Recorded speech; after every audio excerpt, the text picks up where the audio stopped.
Imagine करो आधी रात को आपकी बोट समंदर में डूब रही है। डूबती हुई बोट सी फ्लोर पर जाकर गिर जाती है और आप उस बोट में फंस चुके हो। हर तरफ अंधेरा है और पानी में खतरनाक क्रिएचर्स आपको खाने के लिए तैयार हैं। ये कोई मूवी का सीन नहीं है बल्कि रियल लाइफ स्टोरी है हैरिसन ओकेनी की, जिसने समंदर की गहराइयों में फंसी हुई इस शिप में 3 दिन सरवाइव किया था, वो भी बस एक कोका कोला की बोतल के साथ। रात के टाइम एक जैसकॉन 4 टग बोट नाइजीरिया के पोर्ट से अपना सफर शुरू करती है। इसका मिशन था गैसोलीन से भरी एक बड़ी ऑयल टैंकर शिप को अटलांटिक ओशियन में सिक्योर करना। बोट में 12 बंदे होते हैं जिनके लिए ये एक आम रूटीन का टास्क था। रात के टाइम तमाम क्रू मेंबर्स अपने अपने रूम को लॉक करके सो जाते हैं। जब वो सो रहे थे तो बाहर तूफान और बहुत गंदी लहरें शिप से टकरा रही थी। रात को तकरीबन 4 बजे हैरिसन ओकेनी, जो इस बोट का कुक था, वो बाथरूम जाने के लिए उठता है। इसी दौरान एक बड़ी लहर आती है और बोट उलट जाती है। हैरिसन पूरी शिप में इधर उधर बह रहा था और ये शिप पानी में डूबना शुरू हो जाती है। हर कैबिन में पानी तेजी से भरता जा रहा था। हैरिसन सेफ्टी ढूंढता है लेकिन तमाम क्रू के कमरे अंदर से लॉक थे। सारे रूम लॉक इसलिए होते हैं क्योंकि इनको ऑर्डर मिला हुआ होता है कि इस एरिया में पायरेट्स चोरियां बहुत करते हैं। अब बोट बिल्कुल पानी में डूब गई थी। हैरिसन को ऑफिसर का कैबिन खुला हुआ तो मिलता है लेकिन उसमें भी पानी भरा हुआ था। वो वहाँ से होता हुआ वॉशरूम में एंटर होता है जिधर एक चमत्कार हो जाता है। जैसे ही बोट समंदर के बॉटम में जाकर लगती है, उस वॉशरूम में एक एयर बबल था जिसमें हैरिसन सांस ले सकता था। वैसे तो ये एयर बबल सिर्फ 1 मीटर बड़ा था लेकिन ये कीमती हवा फिलहाल किसी को जिंदा रखने के लिए काफी थी। हैरिसन अंधेरे में अकेला बैठा हुआ था और वो इस खौफनाक सिचुएशन में कुछ कर भी नहीं सकता था। उसको लगता था कि बाकी क्रू मेंबर शिप से बाहर निकलकर बच गए हैं और वो अकेला इस कंडीशन में फंसा हुआ है। उसको यहाँ पर कोई भी बचाने नहीं आएगा। वैसे हैरिसन सही सोच रहा था, इसको कोई बचाने आता भी नहीं है। हैरिसन अपनी इस एयर वाली जगह से निकलता है और शिप में सप्लाई ढूंढने के लिए घूमता है। उसको मैट्रेस मिलते हैं जिसके ऊपर वो बैठ जाता है। इधर शदीद किस्म की ठंड थी और हैरिसन ने अंडरवेयर के अलावा कुछ भी नहीं पहना था। हर तरफ बिल्कुल अंधेरा होता है। हैरिसन भूखा प्यासा था और उसको सिर्फ कोका कोला की बोतल मिली थी जिसपे उसको सरवाइव करना था। उसको पता था कि इधर से उसको जल्द ही निकलना पड़ेगा क्योंकि जितनी देर वो इस छोटी सी एयर वाली जगह पर रहेगा उतनी ही ज्यादा कार्बन डाइऑक्साइड बढ़ती जाएगी इसके सांस लेने की वजह से, और एंड में ऑक्सीजन की कमी की वजह से वो यहाँ पर भी ज्यादा देर तक सरवाइव नहीं कर पाएगा। तो इसका सर्वाइवल भी रेस अगेंस्ट टाइम था। वो कोशिश तो करता है रस्सी के जरिए चैम्बर से बाहर निकलने की लेकिन कामयाब नहीं हो पाता। जब कोई और ऑप्शन नहीं बचा तो वो वहीं कांपता हुआ बैठा रहा और दुआएं करता रहा। वो अपनी बीवी का, अपनी फैमिली और दोस्तों के बारे में सोचता है कि उनका क्या होगा अगर ये मर गया। 2 दिन गुजर जाते हैं और उसको कोई आइडिया नहीं था कि मदद आएगी भी। हैरिसन को खौफनाक आवाजें सुनाई देती हैं जैसे कोई सी क्रिएचर बोट में किसी चीज को खा रही है। हर सांस के साथ CO2 इसके कैबिन में बढ़ती जा रही थी जिसने एंड पर इसी की जान ले लेनी थी। तो क्या कोई इसकी मदद को आएगा भी? सरफेस पर साउथ अफ्रीकन डाइवर्स की टीम को पानी के नीचे भेजा जाता है इस शिप के मलबे को इंस्पेक्ट करने के लिए, लेकिन ये कोई रेस्क्यू ऑपरेशन नहीं था। इन लोगों को सिर्फ शिप से बॉडीज बाहर निकालने के लिए भेजा जाता है क्योंकि शिप के सारे डोर लॉक थे और इनको पता चल गया था कि तमाम क्रू मेंबर मर गए हैं क्योंकि वो तो रूम्स में लॉक थे। 4 लाशों को पानी से बाहर निकाल लिया जाता है और हैरिसन की फैमिली को भी इन्फॉर्म कर दिया जाता है कि वो मर चुका है, लेकिन किसी को ये नहीं पता था कि शिप में बैठा कोई दुआएं कर रहा है कि उसको बचा लो इससे पहले कि देर हो जाए। फंसने के 60 घंटे बाद हैरिसन को एंकर ड्रॉप होने और डाइवर्स के तैरने की आवाजें सुनाई देती हैं, तो वो उनकी अटेंशन हासिल करने के लिए जोर जोर से हथौड़े मारता है शिप के लोहे पे ताकि उनको पता चल सके कि कोई यहाँ पर जिंदा है। लेकिन जैसकॉन 4 एक बड़ी शिप थी और डाइवर्स तो इस नियत से आते ही नहीं है कि उन्होंने किसी फंसे हुए इंसान को शिप से बाहर निकालना है, तो उनको इसके पास पहुंचने के लिए देर ही लगनी थी। जैसे ही रेस्क्यूअर शिप में बॉडीज ढूंढ रहे थे,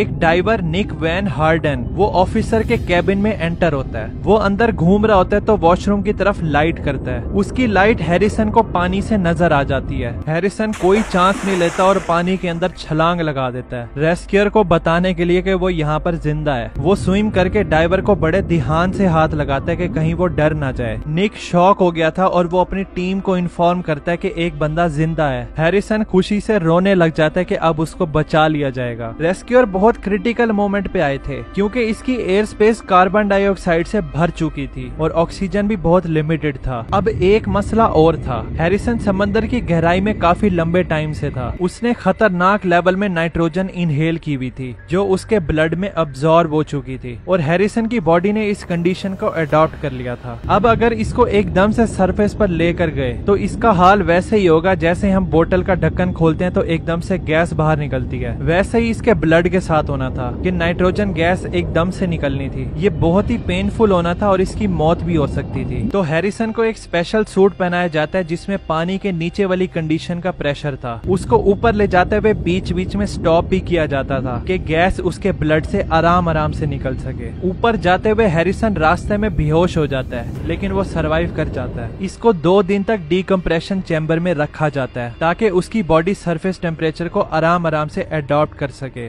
जब वो 2 दिन बाद इस चैम्बर से बाहर निकलता है तो इसको पता चलता है कि इसके अलावा कोई भी क्रू मेंबर जिंदा नहीं बचा। हैरिसन खुश तो होता है कि वो जिंदा बच गया लेकिन उसको रातों को खौफनाक ख्वाब आते थे कि उसका बेड समंदर में डूबता जा रहा है। हैरिसन कसम खाता है कि वो आइंदा ओशियन के करीब भी नहीं जाएगा। हैरिसन ने तो 3 दिन पानी के नीचे सरवाइव किया था लेकिन इमेजिन करो कि 11 से 15 साल के 13 बच्चों ने 18 दिन तक बगैर कुछ खाए पिए केव में सरवाइव किया था जब ये सब अंदर थे और इनकी केव फ्लड से भर गई थी और बाहर जाने का रास्ता बिल्कुल ब्लॉक हो जाता है। इन बच्चों को किस तरह बाहर निकाला गया इस केव से, इस पे मैंने ये वाली वीडियो बनाई है। चैनल को सब्सक्राइब करने के बाद लाजमी देखना। मिलते हैं फिर केव में इन छोटे बच्चों के पास। Thanks for watching.